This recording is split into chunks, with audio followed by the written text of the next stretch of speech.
And on that note, I will talk about remyelination. Now, myelination, forming myelin, demyelination, destruction of myelin. I think we can probably guess that remyelination means reforming myelin or repairing myelin. Remyelination is a lot of things to a lot of different people.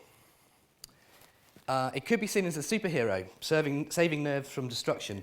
But remyelination is also a very big problem for us in MS. We can't figure out how to make it happen.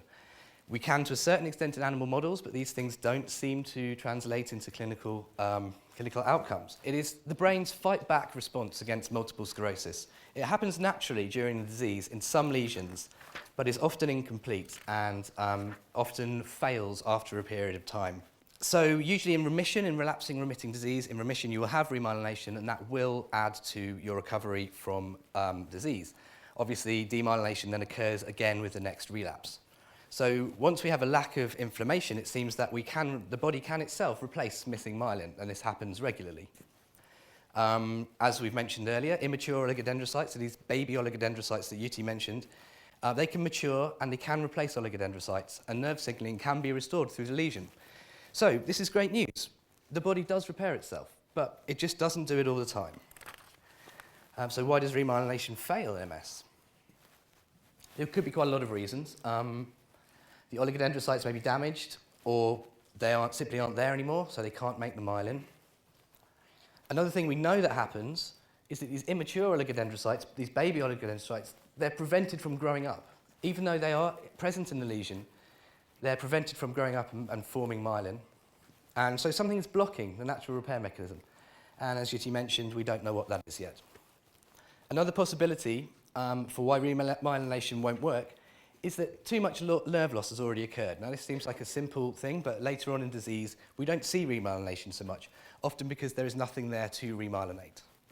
So obviously our aim is to increase remyelination, as this would lead to restoration of nerve impulses. No drugs have been shown to increase remyelination directly in humans. Immune modulators can often bring on or increase the length of or potentiate remission periods, and this will provide an environment in which remyelination could take place, but the drug has not directly caused the remyelination. There are a couple of promising ways of doing this. Stem cell therapy might be a way. I'm not going to comment on that. Yuti already talked about it. I would like to say, though, that the MS Society on their website have a really good leaflet about stem cell therapy. I'm told it's a little bit old now, but it still has a lot of relevant information in it. And the most striking thing I saw in that leaflet was the advice, do not go to China and just try and have it done. Another promising way of looking at this is an antibody has been made by Moses Rodriguez and his group at the Mayo Clinic in the USA. And they've used this in animal models, and it produces remyelination. Lots of things produce remyelination in animal models, so we have to be very careful. But this one does look like a promising drug. We've actually got some in the lab, so I will be trying it out, starting next week, in fact.